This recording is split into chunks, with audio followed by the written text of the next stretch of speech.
Okay, so I want to show you my setup.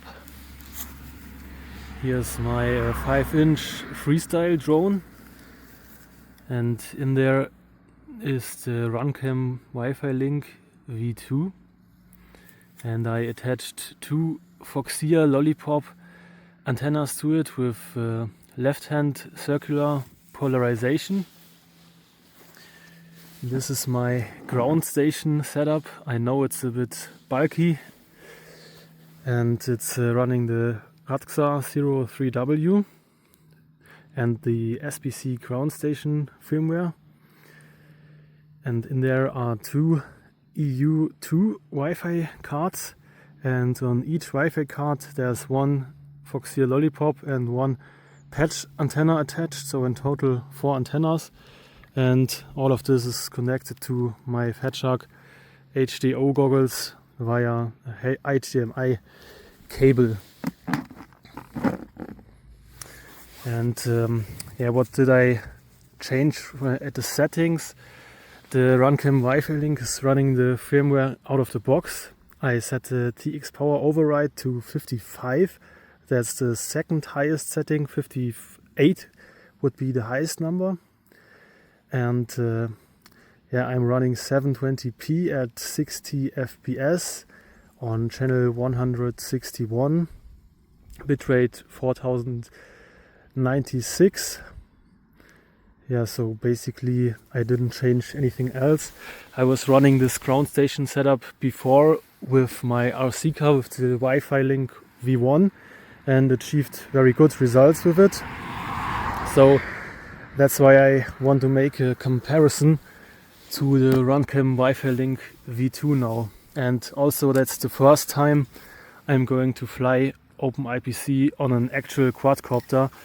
So I'm very interested how the latest latency will be compared to DJI or analog. So I have flown analog for a long time, and then I also got the DJI O3 air unit and recently the O4 Lite. So I have flown a quite broad range of systems in the past and hope that I can give you some input about this. And the OSD setup also was very simple. I basically just set it up like any other digital FPV system in Betaflight, enable MSP and set peripheral to MSP VTX in the ports tab for the corresponding UART, where you soldered the RX and TX of the Wi-Fi Link to, and that's basically it. Everything else is pre-configured on the Wifi Link V2. And also something else important to note is that when you are initially plugging this in, you should first plug the battery into the copter and wait for, let's say, half a minute until the Wi-Fi Link has booted up and started running, and then you can start up your ground station. If you do it the other way around, they won't find each other. I don't really know the cause for this, but just for info, if somebody has connection issues, that could be the reason. So I have plugged in the quad now. Now I waited for like half a minute. Something else that's important is that you boot up your goggles before you give power to the ground station, because instead the RunCam won't start the Open IPC servers if there's no display attached via HDMI, and then you have to restart it. So just start your goggles first, and I think now we should be good to go to start the VRX. Sometimes I had to do a couple of tries.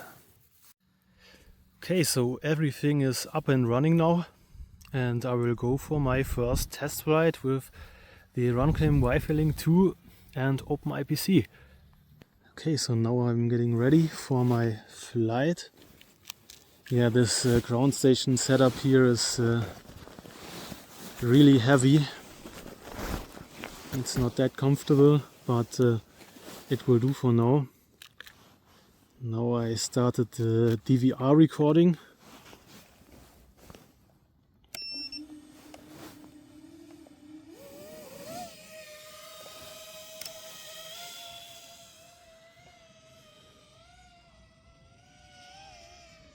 there was already a glitch, but I'm in the air.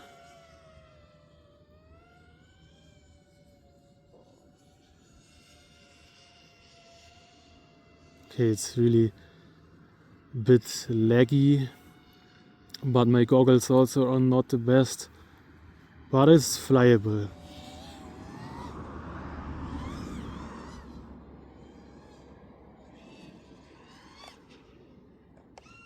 Oh shit.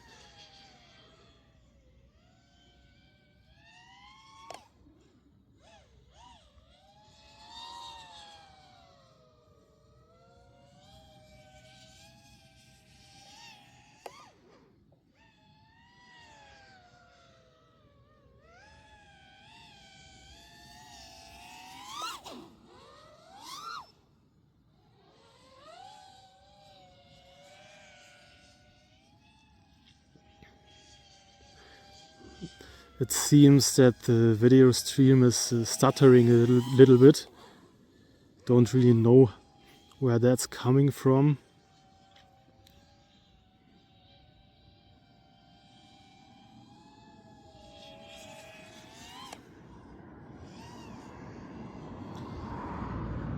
Let's try flying away a bit further.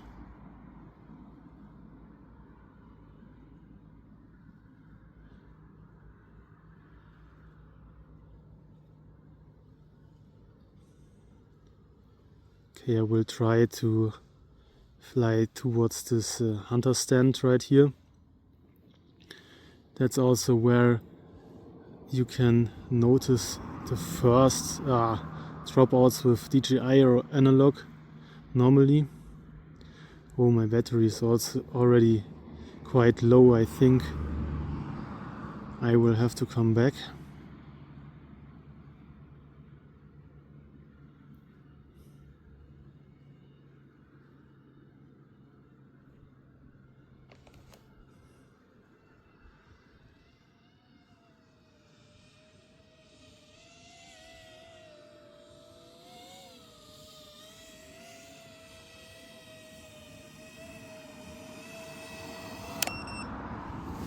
Okay, so that's it for my first Open IPC test flight. Not too bad, I would say. Okay, so I decided to immediately fly a second battery. I will stop the recording of the DVR here and start it again. Now let's see.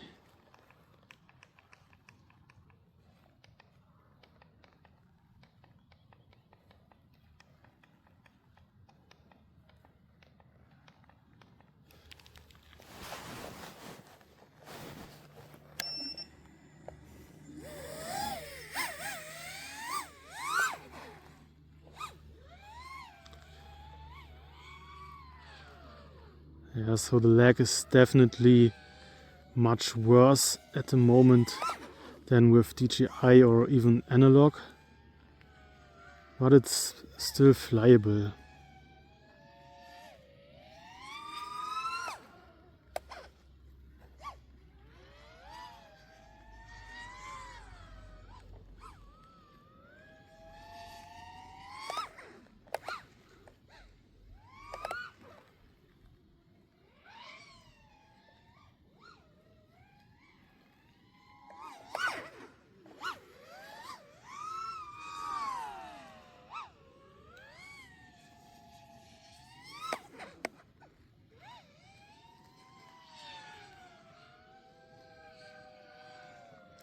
Okay, I will try to fly to the hunter stand again and see if my signal will drop at this point like for the last flight.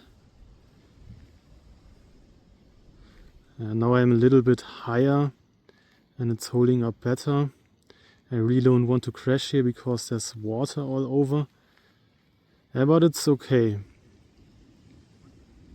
It's about the same point where I start to see glitches also with analog or dropping bitrate with DJI. So now I will try to go a bit further.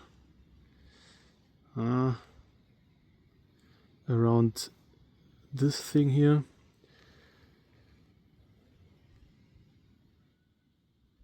That's about 400 or 500 meters away, and now I'm already seeing breakup.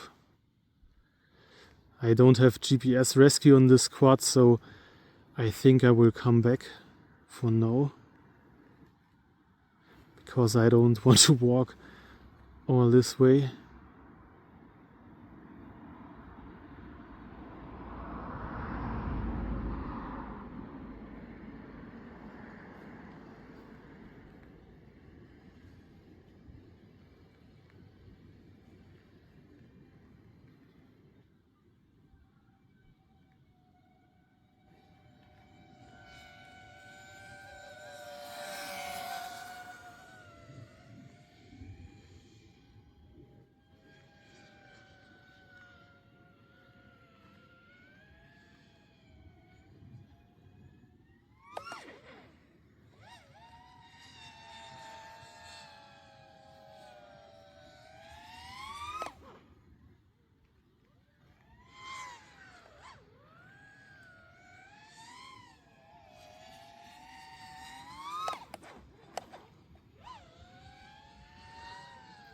Okay, so I can do some tricks, but it's more or less muscle memory.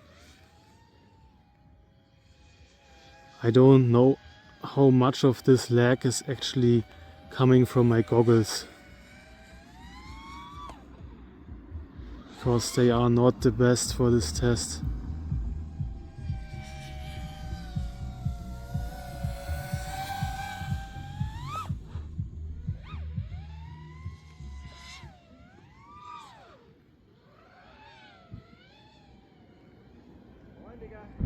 Hi!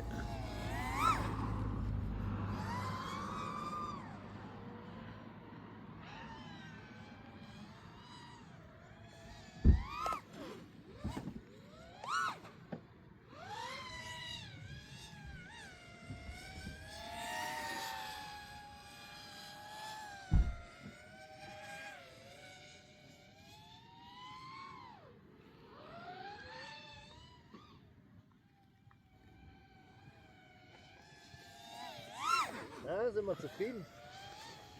Ja, also es ist anders als DJI oder so.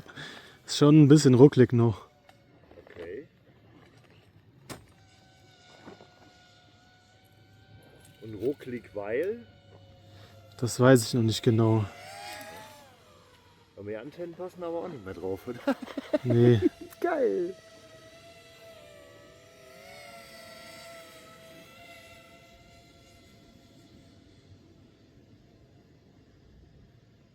Aber so range-technisch alles schick, oder? Ja, also wenn ich da hinten bei dem Hoch sitze, beziehungsweise bei den Bäumen, also diese, Zwischen den wo die, Baumreihen rein. wo die Bäume zusammenstehen, Ja, da sehe ich dann halt die ersten Abbrüche. ja, okay. Aber dann wird es halt auch schnell schwierig, weil die Abbrüche halt schon ziemlich krass aussehen. Ja, nee.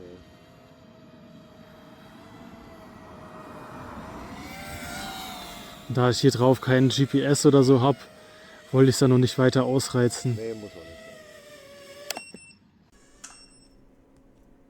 sein. That's just some footage from a third flight I did with the system, where I didn't comment during flight. I just wanted to also put that in for you.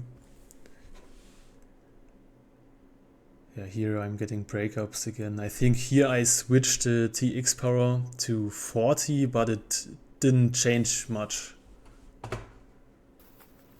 So that's my quad running the DJI O3 air unit, and now I'm going to fly to the same places like I did with the Open IPC setup before, so that you can get an idea of where the signal would break up with DJI here.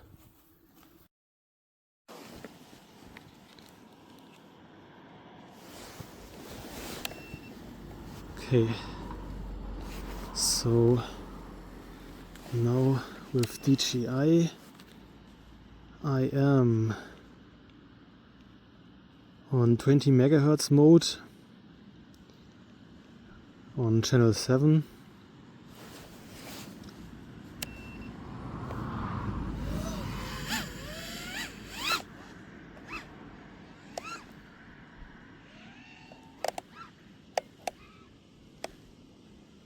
Oh, forgot to switch air mode on here. So 27 megabits is the highest we can get here. And now I'm flying. Oh, there are some animals. Now I'm flying to the hunter stand again. Try to also get low. Now you can see it's dropping, but it's holding up quite well. 22 megabits, 20, but I'm not noticing any lag here. I can even fly probably. Oh shit, there's somebody walking there. Where did he come from?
Later, when the person was gone from the field, I also took my O3 quad to these trees back there to compare it to the performance of the RunCam V2. We're seeing the bitrate doesn't really drop that much here.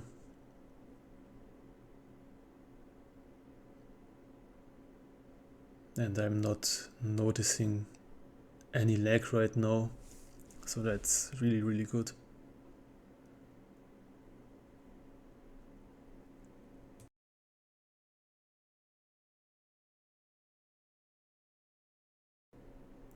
And finally, this is some footage I took with a toothpick, which has the O4 Lite built into it. Again, going around the hunter stand, it's set to 700 milliwatts and 20 megahertz bandwidth again. Yeah, and here the bitrate also doesn't really drop. I wasn't noticing any breakup. There's another part of this flight where I'm going to the trees back here again, but it was basically the same. You can see some fluctuations in the bitrate here with the O3 and O4 Lite, but not even. And that was the point where the breakup with the Wi-Fi Link V2 was so bad that I didn't feel safe flying any further without GPS on my drone.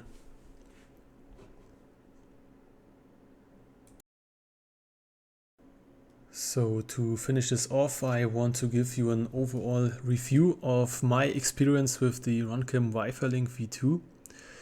I have to say that with my setup it was still a bit laggy and the latency seemed quite high. I would guess like double the latency of DJI with my setup. Problem was that my goggles couldn't run 120 FPS. I think that would reduce the latency, and maybe also the HDMI input latency of my Fatshark HDO goggles isn't that good overall. I will have to test that on my PC, and I will compare the latency of my screen when flying simulator versus flying simulator with the goggles in the future, and maybe I can say more about the HDMI input latency of the Fatshark HDOs then. Also, I couldn't get 8192 bitrate to work. I tried different MCS settings. I tried setting it to 3, but that didn't help. There were glitches immediately when something was moving in the picture. I don't really know what was the problem here. Maybe somebody can give me a hint.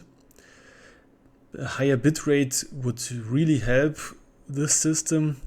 4 Mbit feels like flying DJI near breakup, and the grass on the ground really gets all mushed up when flying low above the ground. I have to say that the setup was fairly easy. I already had the ground station up and running, but for the RunCam Wifi Link V2 I had to do nearly nothing. It wasn't more complicated than a DJI or freestyle setup or something like that. And I have to say that the V2 version of the RunCam Wifi Link really seems thought out hardware wise, and also really more durable than the V1.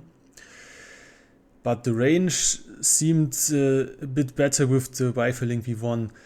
I cannot really compare it because I had the V1 on my RC car, but with this I could go behind a huge building and still have clear image. And here it with the V2 it was enough to go like 400 meters away and just turn my quadcopter around, or go between one hunter stand and me. And that was with the same TX power with the V1 and V2, so that was a bit disappointing. I would have expected more, but maybe I did something wrong. Definitely I will try to experiment with the settings in the future to get better results, and maybe some of you can also give me several hints on what I can do better or change at the settings so that the breakup isn't that bad anymore, or how I can achieve this 8000 bitrate. That would be much appreciated. And that's it for this video. I hope it helped someone. It was really long. I didn't really have the time to make it more condensed today and just threw all of the footage in there so that you can get the most out of it. Yeah, I hope it helped someone. Bye.